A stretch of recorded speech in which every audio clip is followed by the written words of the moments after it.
अस्सलामुअलैकुम dear students, I hope कि आप सब खैरियत से होंगे। ये 632 PSY 632 theory and practice of counselling का GDP का क्वेश्चन है। ये इसमें कुछ तो इन्होंने इस तरह के क्वेश्चन दिए होते हैं कि बिल्कुल ही क्रिएटिव होते हैं। ना बुक से इनका कोई लिंक है, बुक में कोई इस तरह का टॉपिक मेंशन नहीं है, और ना नेट पे कोई इन्फॉर्मेशन अवेलेबल होती है बाज़ औक़ात। तो बिल्कुल ही स्टूडेंट के छोड़ देते हैं कि स्टूडेंट जो है वो अपने माइंड से ही इसको सॉल्व करे, या जो इन्फॉर्मेशन उसके पास नॉलेज है उसी को लेकर वो इसको सॉल्व करे। तो थोड़ा सा ये ट्रिकी हो जाता है स्टूडेंट्स के लिए जो फ़र्स्ट टाइम अटैम्प्ट कर रहे हैं, तो या जिनके पास इतना नॉलेज नहीं है, कॉन्सेप्ट क्लियर नहीं है। बेसिक चीज़ तो कॉन्सेप्ट है हमारी, कॉन्सेप्ट आपके क्लियर नहीं है तो आप कोई भी क्रिएटिव काम नहीं कर सकते। तो ये चीज़ है, क्वेश्चन को अच्छे तरीके से पढ़ लेते हैं, उसके बाद देखते हैं इसको हम सॉल्व आउट कैसे कर सकते हैं। क्वेश्चन है, according to Sigmund Freud and his followers, interview is the personal experience. ठीक है, इंटरव्यू जो है वो पर्सनल एक्सपीरियंस है फ्रॉइड के मुताबिक, in which the therapist function as a participant observer. जिसमें जो थेरेपिस्ट है वो उसका फंक्शन क्या है कि वो एक पार्टिसिपेंट ऑब्जर्वर के तौर पर काम कर रहा होता है। ठीक है, जैसे कि हम देखते हैं फ्रॉइड के जो साइको एनालिटिक थेरी है उसमें फ्रॉइड की जो टेक्निक है एक फ्री एसोसिएशन की, तो ये वो है कि उसमें आप पार्टिसिपेंट जो ऑब्जर्वर जो इंटरव्यूअर होता है ना, वो ऑब्जर्वर के तौर पे काम कर रहा होता है। तो उसने ऑब्ज़र्व करना होता है क्लाइंट को अपने, उसने सारा कुछ ऑब्ज़र्व करना है कि उसकी फीलिंग्स क्या हैं, उसके इमोशंस क्या हैं, इमोशनल स्टेट क्या है उसकी मेंटल स्टेट क्या है, कॉग्निटिव स्टेट क्या है, उसके फ्लॉज क्या हैं, अनकॉन्शियस डिज़ायर क्या हैं, उसकी अर्जिस क्या हैं, उसकी विशेस क्या हैं। ठीक है, यानी कि वो क्या चाहता है, वो क्या नहीं चाहता।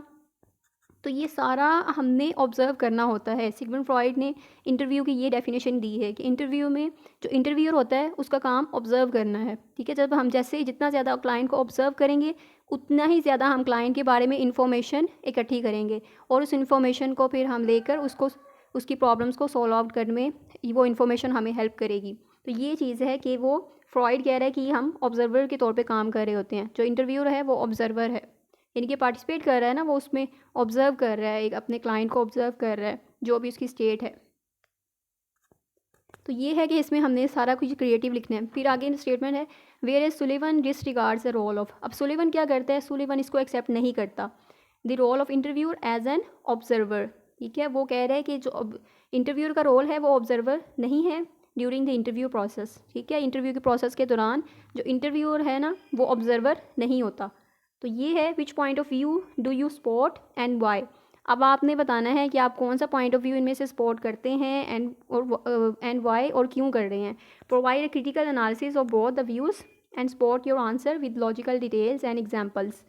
अब यहाँ पर आप फ्रॉइड के ही मेंशन कर दें तो बेहतर है, क्योंकि सुलेवन का इन्होंने कुछ बताया कि सुलेवन जो बुक में मेंशन किया है उसकी सारी थेरी बता दी, उसकी डेवलपमेंट स्टेजेस बताई हैं, बट ये नहीं मेंशन किया कि वो इंटरव्यू को सपोर्ट करता है या नहीं करता, या इंटरव्यूअर का जो रोल है उसको कैसे देखता है।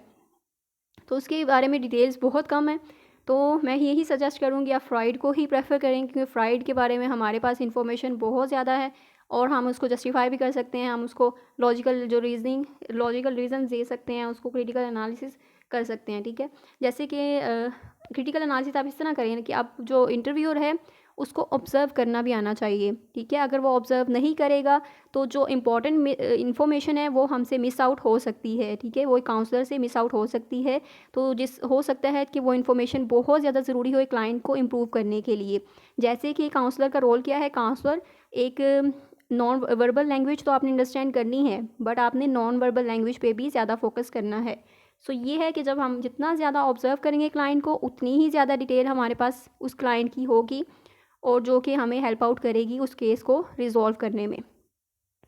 सो मेन चीज़ यही है, इस पे जस्ट 200 वर्ड्स के ही आपने आंसर करना है, तो इट इज़ नॉट डिफ़िकल्ट। ठीक है, तो ये है कि इस पे बहुत ज़्यादा परेशान नहीं होना स्टूडेंट्स, इसको समझने हैं बहुत कॉम्प्लिकेटेड है, इसको सॉल्व कैसे करना है। तो ये मैंने आपको मेथड बता दिया है, आपको एक पॉइंट बता दिया है। ठीक है, आप उसको मज़ीद इसको क्लैरिफाई कर सकते हैं, आप इस पर लिख सकते हैं बहुत ज़्यादा कि सिगमंड फ्रॉइड के आपने सपोर्ट करना है कि वो अपनी जगह पे ठीक कह रहा है। ठीक है, क्योंकि काउंसलिंग का प्रोसीजर ही यही है, काउंसलिंग में मेन चीज़ ही यही है। इंटरव्यू जो है वो उसका पर्पज़ ही यही है कि ऑब्ज़र्व करना। तो इंटरव्यूअर जो है ना वो एक ऑब्ज़र्वर के तौर पे ही काम करता है, और जब सुलेमान जो इसको कह रहा है कि वो इंटरव्यू और ऑब्ज़र्वर नहीं होता इंटरव्यू प्रोसेस के दौरान, तो दिस इज़ नॉट राइट। ठीक है, जब वो ऑब्ज़र्व नहीं करेगा तो वो इन्फॉर्मेशन कैसे इकट्ठी करेगा उस क्लाइंट के बारे में। ठीक है, यानी वो जस्ट क्वेश्चनिंग पे फोकस कर रहा है कि जस्ट उसको क्वेश्चन करें और उसके आंसर कलेक्ट करें, तो दिस इज़ नॉट राइट। फिर उस तरह की वो इन्फॉर्मेशन, उसको डिटेल जो है वो इन्फॉर्मेशन नहीं मिलेगी अपने क्लाइंट के हवाले से।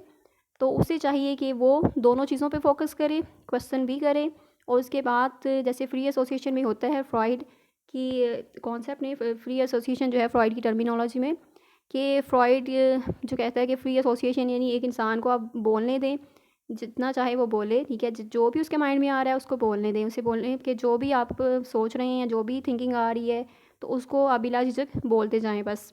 तो ये चीज़ है कि वो क्लाइंट जो है वो बोलेगा, आप उसको ऑब्ज़र्व करेंगे, आप उसकी बॉडी लैंग्वेज देखेंगे, आप उसके एक्सप्रेशंस देखेंगे, आप उसका एक्सेंट देखेंगे, इवन हर चीज़ आप ऑब्ज़र्व करेंगे। तो ये है कि इंटरव्यूअर का रोल ऑब्ज़र्वर का होता है, तो जिससे हमें बेनिफिट होता है, जिसको एक काउंसलर को बहुत ज़्यादा बेनिफिट होता है। तो ये चीज़ है।